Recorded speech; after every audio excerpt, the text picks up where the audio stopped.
A few weeks ago, someone asked me, can I use ChatGPT and AI to prepare for TEF Canada exam? So in this video, I will be sharing the relevance and the scope of using AI for improving your French and give the TEF Canada exam, a 4-step framework which will allow you to improve your French writing in particular. I will be sharing my story and how I went from B1 to C1 using AI. So stay tuned till the end of this video and let's get started. Before I dive into the framework, there are a few points which I would like to note, and these are the limitations of AI. Number one, it is said that most of these AI tools, be it ChatGPT or be it Alexa or be it Google Assistant, they are trained on the input of English. So that means that most of the prompts and most of the inputs and other kind of interaction that happens is mostly driven by the use of English. And as many of you would know, and I'm just kind of stating the obvious, which is that AI tools become better and better as more data is fed to them, but vast majority of data which is fed to an AI tool currently is in English, so it is not as accurate and reliable in the case of French. Having said that, these tools are really smart, and even with limited input of French, these tools are really good at understanding and comprehending and giving you real good solutions. They are not as reliable and accurate as would be the case in English, but that does not take away the merit of using these tools. Number two, you cannot replace a professional teacher with AI.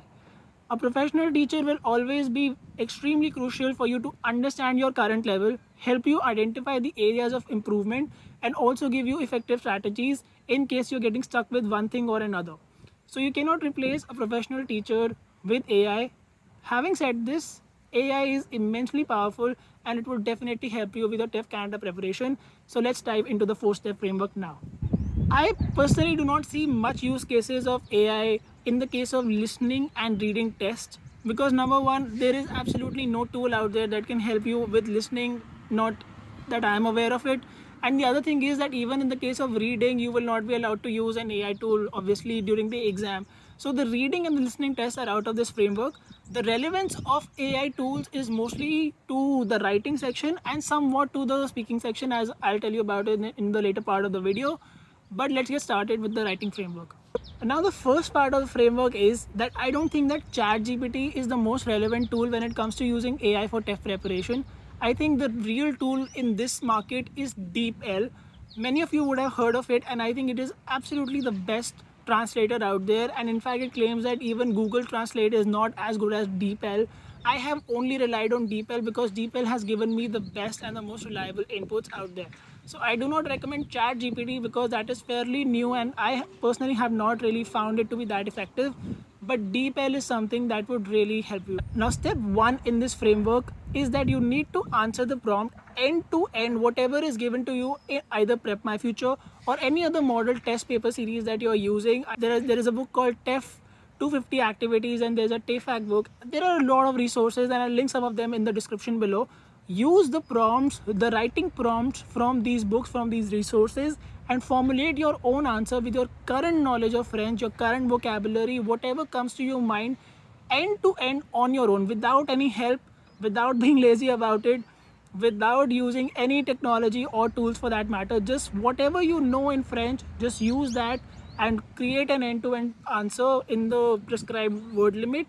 And that's step one. This is the most crucial thing. If you miss this, then the entire framework goes to a toss. So do not be lazy around it. Do not find any shortcut to it. Just formulate your own answer as good a French as you know right now. That's step one.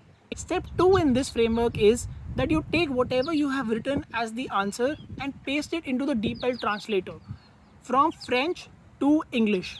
This will serve the purpose of helping you understand that if the real meaning of whatever you wanted to say is at least getting translated word to word or at least correctly in English. This would help you in understanding that if whatever French you know of right now, whatever vocabulary that you're aware of, if that translates into the real meaning of what it is supposed to be. If that is happening, then that is amazing news. If that is not happening, then it's fine. Then that means that you need to either improve your vocabulary, and I think 90% of it is vocabulary. But if for some reason you are still kind of fighting with the grammar, and I think then it's time to work still on your French and not reach writing right now.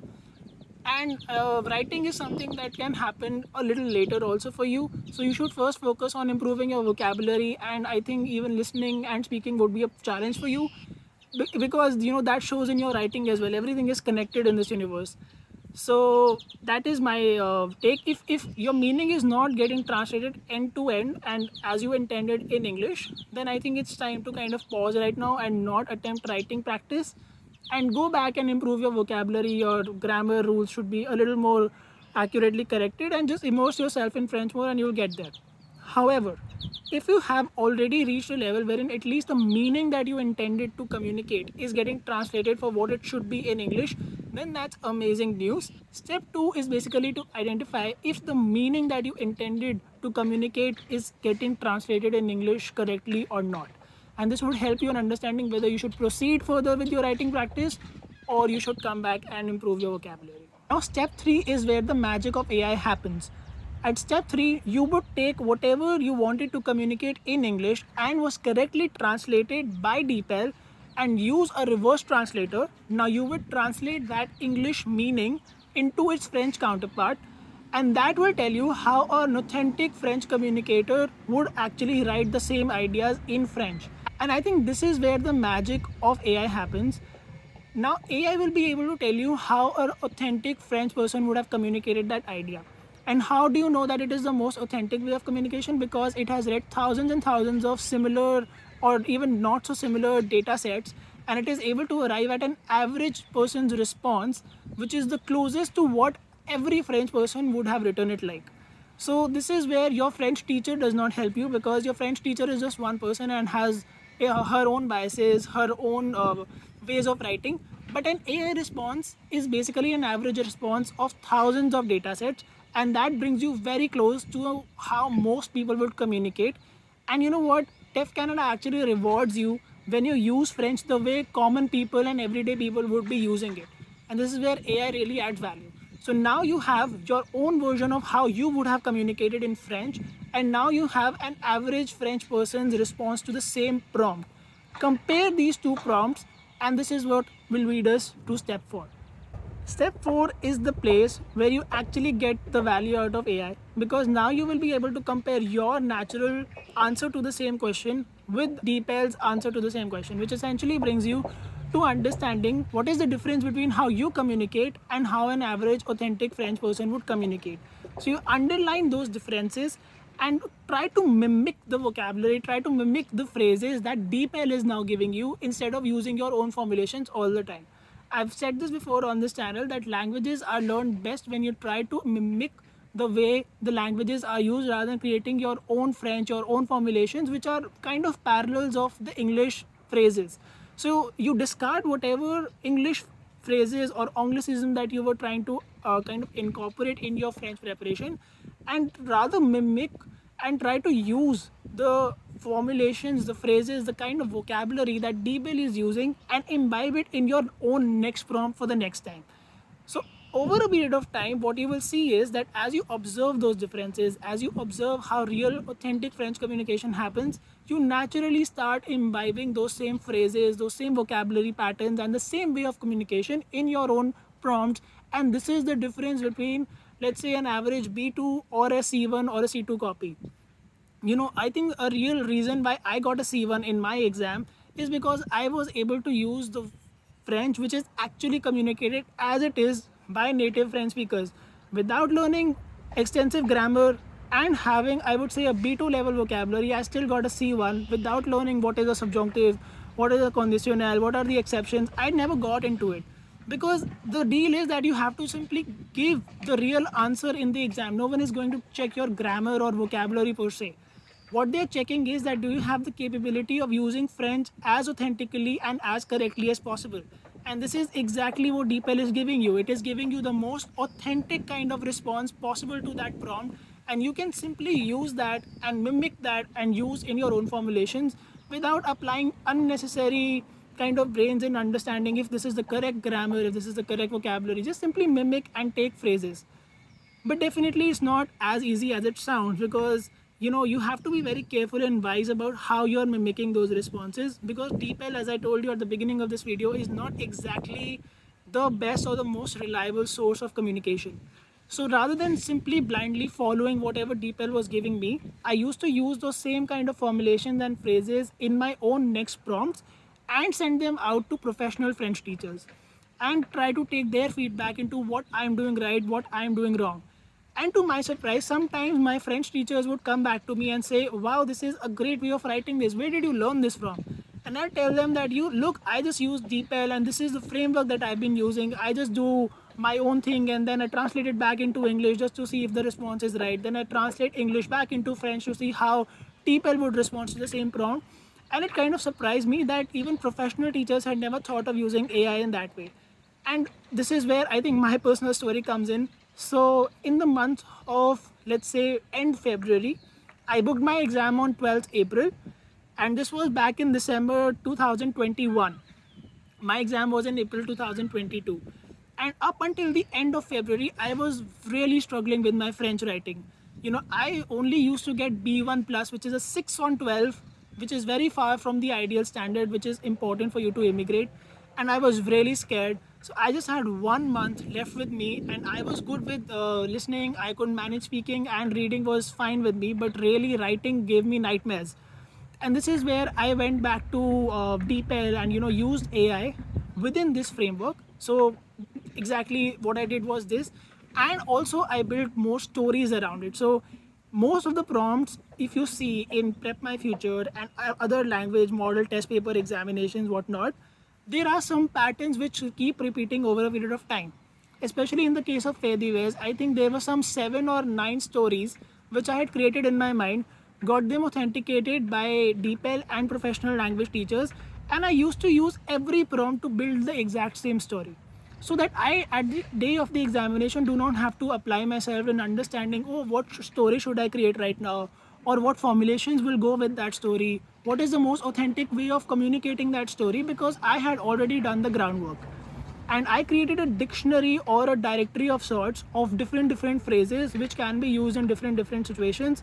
What are the caveats of using it? Because I was not blindly relying on DeepL's queries. I was also working with a professional teacher to understand how I can incorporate that, and using that directory I will build the same story over and over again for different prompts with authentic and correct French, with the real use of vocabulary the way it is supposed to be used, and most importantly, not worrying about grammar and vocabulary all the time, because there is absolutely no time in your writing section to think of a story and then ensure grammar is correct and whatnot. It is very fast, and you really need to be prepared. In fact, one of my professional teachers told me that at least 70% of both section A and section B should be pre-prepared before you actually sit the exam. And this is what DeepL allowed me to do. So I have created that directory, and the link is given below, so you can also download the same. And with regards to how to build your own story, how to kind of build your own templates, I think that is a more personalized approach to the exam. I am happy to share my own approach with you and kind of work with you to create your own stories and create your own approach to both section A and section B. So feel free to click the link below and book a consultation if you're interested in that. But regardless of it, I think this 4-step framework of using AI can really add value to your French writing, because it will not only save you from endless hours of creating your own phrases and then see if they're grammatically correct and if they work really well or not. You will have an authentic source of using those phrases, but always and always communicate whatever your approach is with a professional teacher, because even DeepL is not exactly 100% accurate. It is just a software, it is just a tool, and it can make mistakes. Use your 4-step formula, work with a professional teacher, and build your own stories after practicing. And this is what will get you from, let's say in my case, it got me from B1 at the end of February to C1 on April 12th, on the day of my exam. And I don't think I would have done some miraculous vocabulary preparation or my grammar would have become absolutely flawless within a month, because I also was focusing on listening tests. I did not leave that out. I was focusing on the speaking test. I did not leave that out. And there was obviously reading, and I was practicing reading mock tests. So I could not have devoted 100% of the time to writing also. But still, this framework got me through, and I'm sure it will get you through as well. Now, in the case of speaking, I think the use case of AI is kind of limited, because essentially there are not enough tools which are created in that interactive way. Number one I can think of is Alexa by Amazon, and the other device is Google Assistant by Google. And in both these cases, I think these AI driven softwares are designed for a single use prompt. What does that mean? That simply means that if I ask Google what is the temperature right now, then it will tell me the temperature, and that is where the conversation gets over. So it is not very interactive. You cannot strike a conversation with a to and fro, which is exactly what happens in the TEF Canada exam. TEF Canada exam, you just don't have to ask one question and you will get a response. You have to strike a conversation even in section A. Those questions have to have a structure. There has to be a certain kind of connection between those two, between two questions. It should not seem as if you are just simply blabbering out whatever you had ratified or simply memorized before sitting the exam. So because number one, it is a single prompt software, it is not really helpful in making you comfortable with speaking French in a conversation. Number two, I think it is also limited by geography, so not everyone will have access to a French AI assistant. I think I have not tested it honestly, but I do not think that it was available back in India. Here it is available, but it has a very thick Canadian accent, obviously, because it is in Canada. But even then, you are not missing out on anything if you do not have an AI assistant that talks back to you in French. Because of the single prompt use, there is no conversation. And also sometimes, I don't think that it has enough data to understand the different kinds of accents. For example, even though my pronunciation is fine, but my accent is obviously different, and sometimes my Alexa is not able to understand what exactly I'm saying, which is happening only for 90, like I would say 5% of the cases. 95% of the cases it does understand. Alexa, tu connais ChatGPT? ChatGPT est un prototype d'agent conversationnel utilisant l'intelligence artificielle, développé par OpenAI spécialisé dans le dialogue. Alexa, dis-moi si tu connais Harry Potter. Harry Potter est une série littéraire écrite par l'auteur britannique J.K. Rowling. C'est l'histoire de Harry, un orphelin inscrit dans une école de sorcellerie, qui apprend la vérité sur sa famille, sur lui-même et le terrible mal qui hante le monde magique. Now let me quickly summarize this video. Number one, for reading and for listening, there is absolutely no use case of using AI. The use case of AI is only relevant for the case of French writing. And I've given you like a 4-step formula. Let me repeat that. Number one step is simply to use whatever knowledge of French, whatever vocabulary of French you know right now, and create your own solution to whatever question that you're solving. Take the prompt from model test questions from prepmyfuture.com or TEF 250 activities. Use original prompts that would be kind of used in the real examination, real questions of the exam. Step number two is simply to use that and then translate it into English. So you have written something in French, you see how it translates into English and check if the meaning that you wanted to convey is getting captured rightly or not. Step number three is to use whatever was kind of translated in English in case it is correct. If it is not correct, just simply correct it, and then use whatever English meaning you wanted to convey to see how DeepL will translate that into French. Step number four is to compare both your prompt and the DeepL's prompt and observe differences and try to mimic and kind of steal the phrases that DeepL is giving you. Now DeepL can also simply use a different formulation for the formulation that you came up with. That does not mean that your formulation is absolutely incorrect or it is unauthentic. It does not mean that. This is why you also need to work with a French teacher with a human intelligence, so that you know what is the difference between simply using two different kinds of authentic communication, the difference between authentic and unauthentic communication, and the difference between correct and incorrect communication. Because DeepL will only give you its own response. It will not highlight that this was where you were grammatically incorrect, this was where you could have been more authentic and stuff like that. Also, DeepL is using an average response from thousands and thousands of people, so there is some kind of reliability that it is an authentic way of communication. But even then, it is not absolutely foolproof, and I would really say that DeepL cannot really replace a French professional teacher. Take help from that and steal phrases as it is, mimic as much as possible from these AI tools. In my own experience, I was able to transform from a B1 plus or a B2 minus category French writer to a C1 in the real exam using the power of DeepL. So that's my take on it. Feel free to let me know if there are other tools that you have found, because there are thousands and thousands of AI tools which are getting discovered, not discovered, actually invented on the internet. So if you found something really interested, I would be more than happy to learn about it and improve my own French if it is possible using that tool. If you like the video, do subscribe to the channel and let me know in the comments what you think of it. And I'll see you in the next video. Bye.